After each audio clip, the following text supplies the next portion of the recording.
Hi అండి, welcome to our channel Dhanya taste. మనమైతే ఈరోజు వీడియోలో దొండకాయ ఫ్రై తయారు చేసేద్దాం.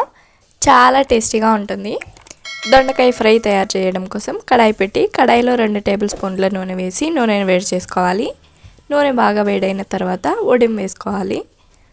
మీ దగ్గర ఒడిం లేకపోతే స్కిప్ చేసేయండి. 1/2 టేబుల్ స్పూన్ ఆవాలు వేసి ఆవాలు చిటపటమన్న తర్వాత ఒక రెబ్బ కరివేపాకు వేసి ఒక మీడియం సైజు ఉల్లిపాయ తరుగును వీడియోలో చూపిస్తున్న విధంగా సన్నగా కట్ చేసుకుని వేసుకోవాలి.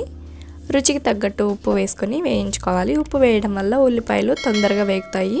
గరిటెతో కలుపుతూ ఉల్లిపాయ పూర్తిగా వేగేంత వరకు వేయించుకోవాలి. దొండకాయలను వీడియోలో చూపిస్తున్న విధంగా సన్నగా రౌండ్గా కట్ చేసుకోవాలి. దొండకాయలను సన్నగా కట్ చేసుకోవడం వల్ల నూనెలో బాగా వేగుతాయి. వీడియోలో చూపిస్తున్న విధంగా ఉల్లిపాయ పూర్తిగా వేగిన తర్వాత కచ్చపచ్చగా దంచిన వెల్లుల్లి రెబ్బలు వేసి 1/2 టీ స్పూన్ పసుపు వేసుకోవాలి. మనం ముందుగా కట్ చేసి పక్కనుంచిన దొండకాయ ముక్కలను వేసుకొని మొత్తం కలిసే విధంగా గరిటెతో బాగా కలుపుకోవాలి. ఫ్లేమ్ మీడియం ఫ్లేమ్లో ఉంచి మాత్రమే కలుపుకోవాలి, లేదంటే అడుగంటుతుంది.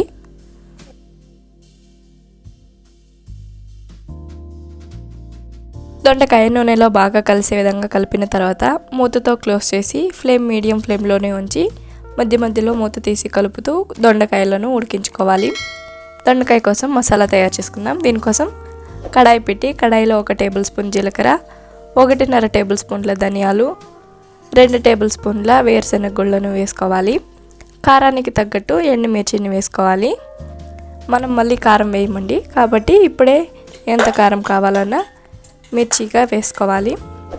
మిర్చి వేరుశెనగ గుళ్ళు బాగా వేగిన తర్వాత ఎండు కొబ్బరి ముక్కలు వేసుకొని 2 టేబుల్ స్పూన్ల తెల్ల నువ్వులను వేసుకొని ఫ్లేమ్ మీడియం ఫ్లేమ్లో ఉంచి వేయించుకోవాలి.